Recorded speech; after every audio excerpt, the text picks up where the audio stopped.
नमस्कार दोस्तों, मैं हूं Vishesh Singh, NISM certified equity research analyst. आज हम बात कर रहे हैं टॉप 5 बेस्ट सेक्टर ईटीएफ की जो अपना पैसा किसी पर्टिकुलर सेक्टर में इन्वेस्ट करते हैं।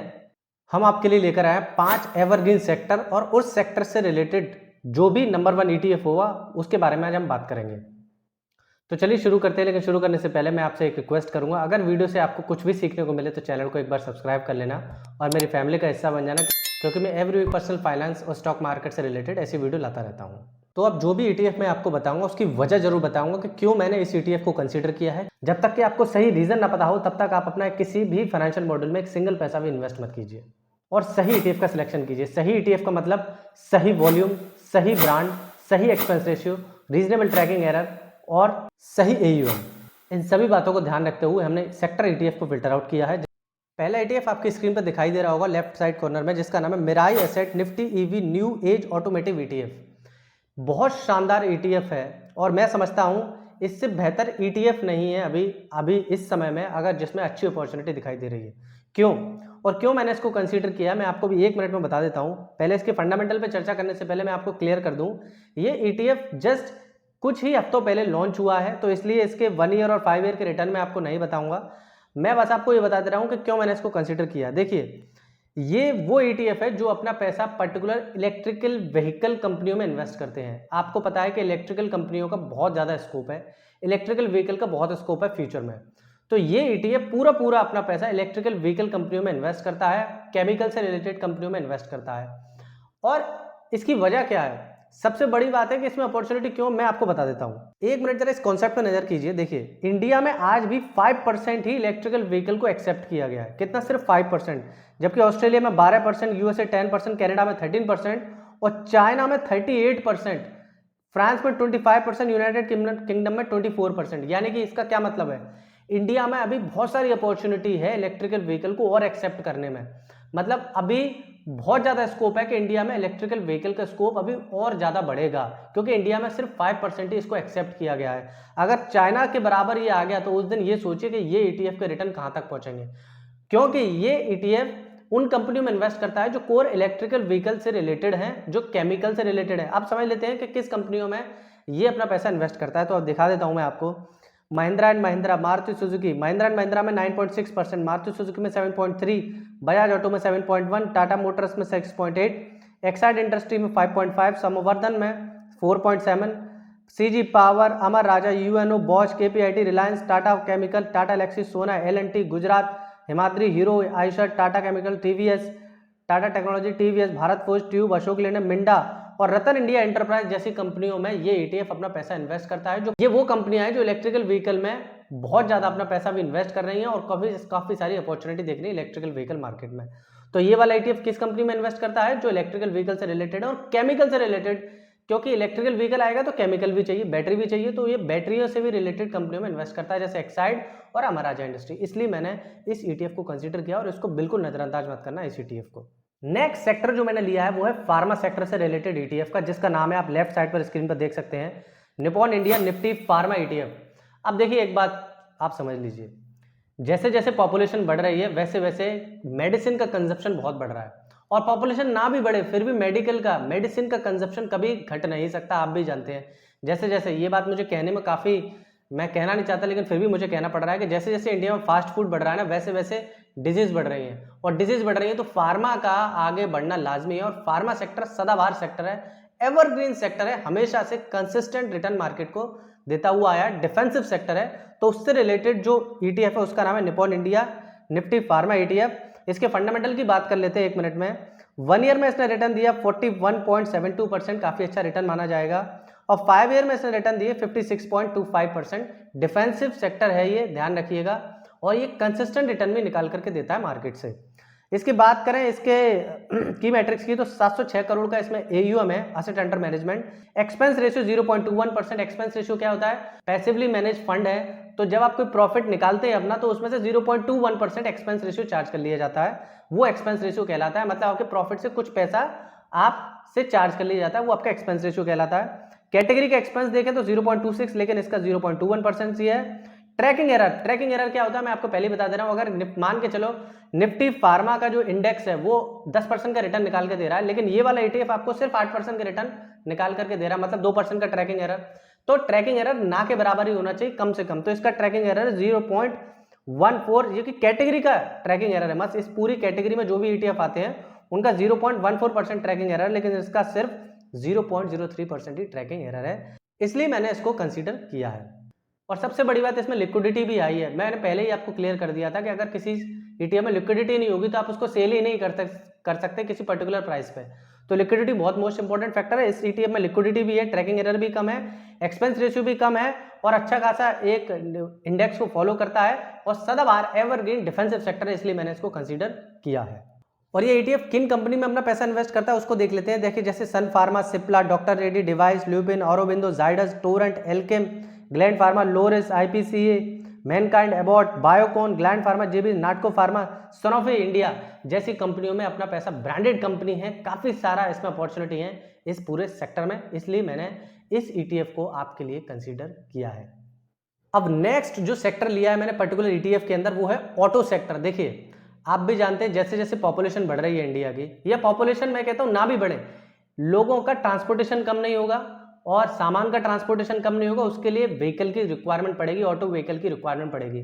तो जब भी रिक्वायरमेंट पड़ेगी ऑटो व्हीकल की तब इस ETF में आपको एक अच्छी खासी अपॉर्चुनिटी मिलेगी। ऑटो व्हीकल सदाबहार सेक्टर है, एवरग्रीन सेक्टर है। ऑटो सेक्टर में कभी भी आप देखेंगे बहुत ज़्यादा एक क्रैश देखने को नहीं मिलता, लगातार कंसिस्टेंट रिटर्न निकाल के देता है ऑटो सेक्टर। ऑटो सेक्टर में ट्रांसपोर्टेशन भी होता है, लोगों का गाड़ियां खरीदना बंद नहीं होगा, लोगों को गाड़ियों से जाना बंद नहीं होगा, लोगों को गाड़ियां चलाना बंद नहीं होगा, ट्रांसपोर्टेशन बंद नहीं होगा, इसलिए मैंने इस सेक्टर को कंसीडर किया। अब इसके फंडामेंटल की बात कर देते हैं तो लास्ट 1 ईयर में जो उसने रिटर्न निकाल के दिया 62.47%। इस ETF का नाम है Nippon India Nifty auto ETF, जो ट्रैक करता है निफ्टी ऑटो इंडेक्स को, ये ट्रैक करता है, इसको ध्यान रखना है आपको। 1 ईयर का रिटर्न दिया 62.47% और 5 ईयर का रिटर्न दिया है इसने 124.17%, जो देखने वाली बात है।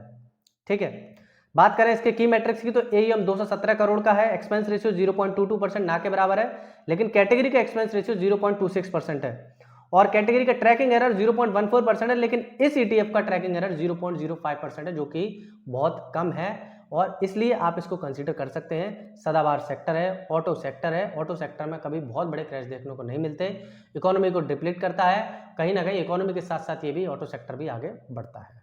एक बार इसकी होल्डिंग पर नजर मार लेते हैं, किन कंपनियों में ये अपना पैसा इन्वेस्ट करता है ये ETF। Mahindra and Mahindra, Maruti Suzuki, Tata motors, Bajaj auto, Hero MotoCorp, Eicher motor, TVS motor, Bharat force, Ashok Leyland, Bosch, MRF, Balkrishna industries, Exide industries जैसी कंपनियों में ये ETF अपना पैसा इन्वेस्ट करता है। ETF में सबसे इंपॉर्टेंट जरूरी ये चीज होती है, एक बात हमेशा ध्यान रखना कि ETF में बाई करते वक्त कोई आप मिस्टेक ना करें, क्योंकि बहुत से लोग ETF को बाई करते वक्त कुछ मिस्टेक कर देते हैं और बाई करते समय कुछ चीज़ों को ध्यान देना होता है। अगर आप बाई करने से पहले कुछ मिस्टेक्स नहीं करना चाहते तो आप मेरी ये वाली वीडियो देख लेना, जहां मैंने बताया कि ETF को आप कैसे आप कुछ पर्टिकुलर मिस्टेक करते हैं ETF को खरीदने से पहले, उस पर मैंने डिटेल में क्लियर डिस्कशन किया, इसलिए इस वीडियो को देख लेना। नेक्स्ट सेक्टर जो लिया है मैंने किसी पर्टिकुलर ETF के लिए वो है IT सेक्टर। देखिए पहले तो बात कर लेता हूँ इस सेक्टर से रिलेटेड जो ETF है उसका नाम क्या है। देखिए स्क्रीन पर दिखाई दे रहा होगा लेफ्ट साइड में, Nippon India ETF Nifty IT। देखिए IT सेक्टर जो है वो एक भविष्य में बहुत बड़ी संभावना है। आप ये भी जानते हैं कि इस समय टेक्नोलॉजी का समय है और IT के बिना कोई भी टेक्नोलॉजी पॉसिबल नहीं है, और अब तो AI भी आ रहा है। AI और IT का परफेक्ट कॉम्बिनेशन बनेगा आगे जा करके, और इसमें बहुत सारी संभावनाएं दिखेंगी। जैसे व्हीकल में इलेक्ट्रिकल व्हीकल दिखाई दे रहे हैं, उसी तरह का IT के अंदर AI दिखाई दे रहा है। तो AI में बहुत सारी संभावना है। अभी AI पायनियरिंग स्टेज में, बिल्कुल शुरुआती स्टेज में है, और IT के साथ कोलैबोरेट करके ये बहुत अच्छे खासे रिटर्न निकाल करके देंगे जैसी कंपनियां। अभी देख लेते हैं किस कंपनियों में ये अपना पैसा इन्वेस्ट करता है, उससे पहले इसके फंडामेंटल की बात कर लेते हैं। लास्ट 1 ईयर में रिटर्न इसने निकाल करके दिया 26.88% और 5 ईयर में जो रिटर्न निकाल कर दिया वो है इसने 185.53%, जो कि देखने वाली बात है। बात करें इसके AUM की 2387 करोड़ का AUM है, एक्सपेंस रेशियो 0.22%, कैटेगरी का 0.26% है, इससे कम ही है, और कैटेगरी ट्रैकिंग एरर 0.14 है, लेकिन इसका 0.05%। देखिए इस कैटेगरी में, इस सेक्टर में कई सारे ETF है IT के अंदर, लेकिन मैंने इसी को इसलिए कंसीडर किया है क्योंकि इसके जो फंडामेंटल है वो बाकियों से काफ़ी बहुत अच्छे हैं। चलिए मैं आपको दिखाई देता हूँ अगर आपको ऐसा लगता है कि क्यों मैंने इसको कंसीडर किया है। बात करें AUM की तो AUM किसी का ब्रांड बनाता है। आप देखिए ट्रैक एक्सपेंस रेशियो थोड़ा ज़्यादा है, लेकिन ब्रांड जो है ना, लोग इस पर ज़्यादा विश्वास कर रहे हैं, इसलिए इसका AUM ज़्यादा है। मैंने अभी दिखाया 2387 करोड़ का AUM है। ICICI का AUM देखो तो सिर्फ 450 करोड़, मिराई एसेट का देखो तो सिर्फ 59 करोड़, कोटक निफ्टी का देखो तो सिर्फ और सिर्फ आपको दिखा दे रहा 201 करोड़। तो AUM भी बहुत बड़ा फैक्टर होता है किसी भी ETF को ब्रांड बनाने में। तो इस IT का सबसे ज़्यादा, निपॉन इंडिया ETF IT का सबसे ज़्यादा AUM था, इसलिए मैंने इसको कंसीडर किया था। और IT सेक्टर मैंने इसलिए लिया, जो मैं आपको पहले ही बता चुका हूँ कि IT सेक्टर मैंने क्यों लिया है। अब कुछ लोग की गलती क्या करते हैं कि ETF में किसी भी तरीके से इन्वेस्ट कर देते हैं, कभी लमसम कर देते हैं, कुछ SIP कर देते हैं और कोई स्ट्रैटेजी फॉलो नहीं करते। तो मैं आपसे ये कहता हूँ कि जब तक आप कोई स्ट्रैटेजी फॉलो नहीं करेंगे ना ETF में, तो आप अच्छे खासे रिटर्न निकाल कर नहीं दे सकते। अगर आप ETF में इन्वेस्टिंग की स्ट्रैटेजी को फॉलो करना चाहते हैं, जिससे आप एक बहुत अच्छे रिटर्न निकालना चाहते हैं, तो आप ये वाली वीडियो देख लेना। उसमें मैंने बताया कि किस तरीके से आप ETF में इन्वेस्ट करेंगे ताकि आपको बेहतर से बेहतर रिटर्न मिले। अब नेक्स्ट सेक्टर से रिलेटेड जो मैंने ETF लिया है उसका नाम है ICICI prudential Nifty India consumption ETF। ये मैंने वो ETF लिया है जो कंजप्शन से रिलेटेड है, कंजप्शन सेक्टर से। आप इतना तो समझते ही होंगे कि इंडिया में ना कुछ भी कम हो जाए, लेकिन कंजप्शन और डिमांड कभी कम नहीं हो सकती। डिमांड चाहे वो आपके मोबाइल की हो, चाहे आपकी सिम की हो, चाहे आपके खाने पीने से रिलेटेड हो, चाहे आपके कहीं ना कहीं किसी भी चीज़ की जो डिमांड हो वो कम नहीं हो सकती। इंडस्ट्री से रिलेटेड प्रोडक्ट की हो, ब्यूटी कॉस्मेटिक प्रोडक्ट की हो, किसी को भी ले लीजिए आप, चाहे आपके कॉपी किताबों की हो, मतलब डिमांड कम नहीं हो सकती इंडिया में, क्योंकि इतनी ज़्यादा पॉपुलेशन भी है इंडिया में। तो डिमांड से रिलेटेड मैंने जैसा कहा कि डिमांड कम नहीं हो सकती, इसलिए मैंने इस ETF को कंसीडर किया है। अब ये ETF किस कंपनी में इन्वेस्ट कर रहा है उसके बारे में बताने से पहले इसके फंडामेंटल पर डिस्कस कर लेते हैं। लास्ट 1 ईयर में रिटर्न दिया 41.84% और 5 ईयर में रिटर्न दिया है 68.26%। कंजप्शन ETF है ये ETF उन कंपनियों में इन्वेस्ट करता है जो कंजप्शन से रिलेटेड कंपनियां हैं, जो इंडिया की डिमांड को फुलफिल करती है। देखिए चलिए अब बात नहीं करते, सीधे बात कर लेते हैं इसकी होल्डिंग किन कंपनियों में ये इन्वेस्ट करता है।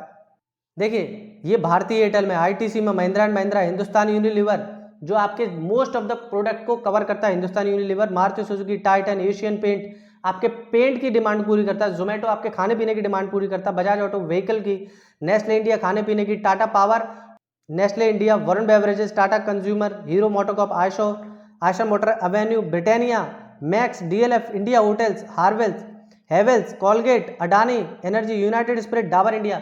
मतलब जितनी भी डिमांड कहीं से भी आ सकती है उनसे रिलेटेड ये सारी कंपनियां हैं और ये इंडिया की लगभग 100% डिमांड को पूरी ही करती हैं ये सारी कंपनियां। अगर आप देखें तो काफ़ी बेहतर ETF है ये, कंजप्शन को क्लियर करता है, डिमांड को क्लियर करता है, एक्सपेंस रेशियो भी कम है, फंडामेंटल भी अच्छे हैं, इसलिए आप इसमें अपनी इन्वेस्टमेंट कर सकते हैं। और अब तक मैं आपसे रिक्वेस्ट करूंगा, अगर आप यहाँ तक आ गए तो एक बार वीडियो को लाइक कर देना अगर आपको कुछ सीखने को मिला हो, चैनल को सब्सक्राइब कर देना अगर आप चाहते हैं ऐसी वीडियो मैं फ्रीक्वेंट ऐसी लाता रहूँ और आपसे ये वीडियो मिस ना हो। तो आई होप हमने आज 5 सेक्टर रिलेटेड ETF को कवर किया जो आपको समझ में आए होंगे, आप अपने इन्वेस्टमेंट कर सकते हैं। अगर आपको कोई भी क्वेरी हो तो आप मुझे कमेंट बॉक्स में लिख सकते हैं, मैं रैपिडली क्लियर करने की कोशिश करूंगा। और अब तक आपने अपनी इन्वेस्टिंग जर्नी स्टार्ट नहीं की है तो कुछ अच्छे डीमैट अकाउंट के लिस्ट डिस्क्रिप्शन कमेंट बॉक्स में अवेलेबल है, वहां पर जाकर के आप चेक कर सकते हैं। थैंक यू सो मच, मिलते हैं नेक्स्ट वीडियो के साथ, तब तक के लिए बाय बाय, टेक केयर।